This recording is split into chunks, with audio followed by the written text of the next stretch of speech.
Assalamualaikum warahmatullahi wabarakatuh. Perkenalkan, saya salah satu mahasiswa dari program Ilmu Perpustakaan dan Informasi Islam, ingin menyampaikan tentang kemajuan peradaban Islam dan sebab-sebab kemundurannya. Yang pertama kali adalah pemetaan periode sejarah Islam. Salah satunya adalah periodisasi menurut Harun Nasution, di mana periode Islam itu ada 3. Yang pertama adalah periode klasik, yang kedua periode pertengahan, dan modern. Periode klasik ini adalah periode di mana terjadinya integrasi penyatuan wilayah meliputi masa ekspansi dan juga masa disintegrasi. Di sini juga terjadi masa keemasannya, dimulai dari Rasulullah Shallallahu Alaihi Wasallam hingga para Khulafaur Rasyidin dan akhirnya di masa Bani Abbasiyah.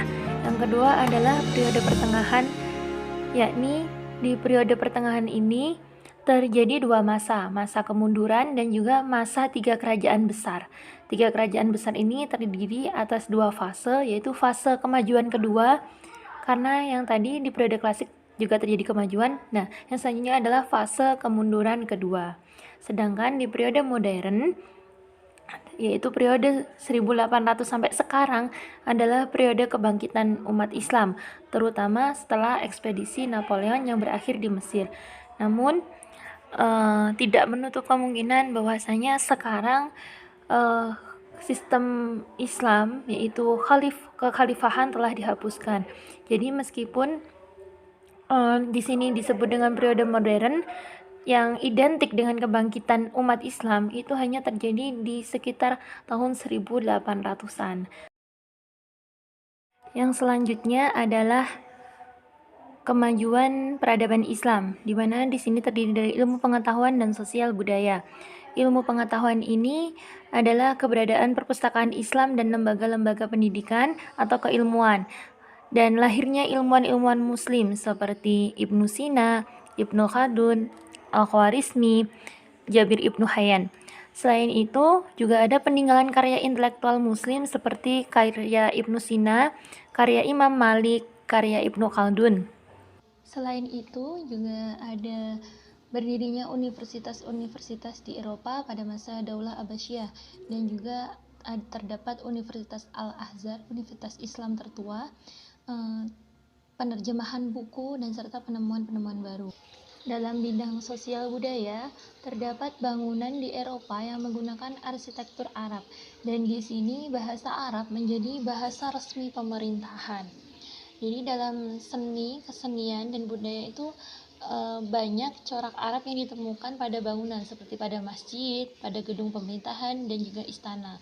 Salah satu contohnya adalah Istana Alhambra Cordoba dan Masjid Agung Cordoba. Yang selanjutnya ada sebab-sebab kemunduran Islam. Di sini ada beberapa faktor.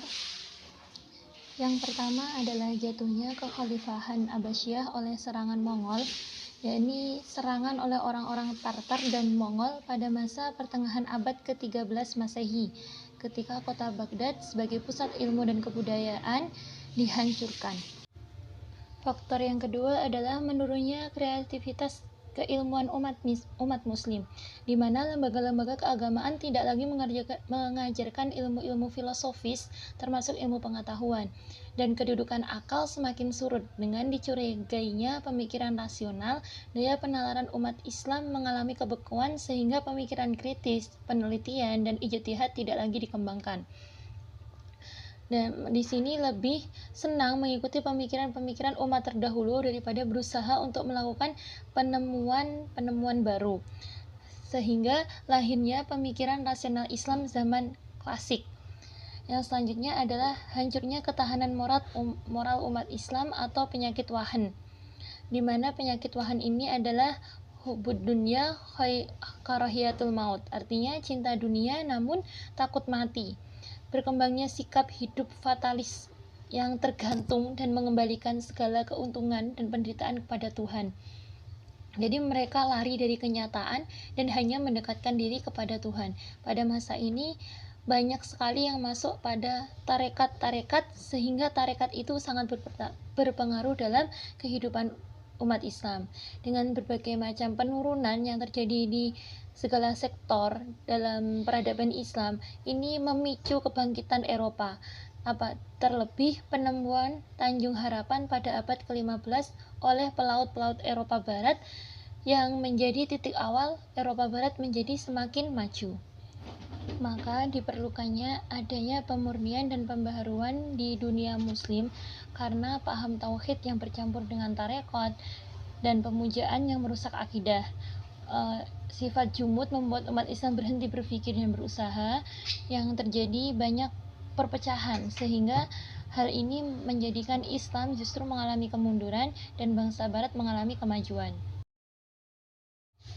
Tokoh-tokoh pembaharu dalam dunia Islam, yakni banyak sekali tokoh-tokoh pembaru dalam dunia Islam seperti Muhammad Abduh, Hasan al-Banna, Jamaluddin al-Afghani, Rifa'ah Badawi, Rafi al-Tahtawi, dan di Indonesia sendiri ada Kiai Haji Ahmad Dahlan dan juga Kiai Haji Hasyim Asy'ari. Sebelum menuju perpisahan, di sini saya akan membacakan syair dari ulama Kuwait, yakni Hasyim Ar-Rifai, yang semoga saja bermanfaat untuk kita semua. Akankah masa lalu yang gemilang itu kembali? Sungguh, saya larut kepada masa lalu kebesaran Islam itu. Karena kami pernah membangun sekian masa lamanya kebesaran di muka bumi ini, yang ditopang oleh anak muda yang memiliki cita-cita tinggi. Anak-anak muda yang melalui jalur-jalur sulit, tapi mereka berhasil menaklukkannya. Dan mereka tidak kenal kecuali hanya Islam ini agama. Kalau di siang hari kalian saksikan mereka adalah para kesatria yang menggedor benteng-benteng kekafiran dan kemunafikan. Tapi kalau di malam hari kalian tidak akan jumpai kecuali mereka sujud kepada Allah Subhanahu wa Ta'ala. Sekian ilmu yang bisa saya berikan pada kesempatan kali ini, semoga bermanfaat dan pastinya semoga kita sebagai umat Islam bisa bangkit kembali, di mana kita bisa mengukir sejarah emas yang dulu pernah ada di muka bumi ini. Semoga bermanfaat, dan apabila ada salahnya mohon maaf. Wassalamualaikum warahmatullahi wabarakatuh.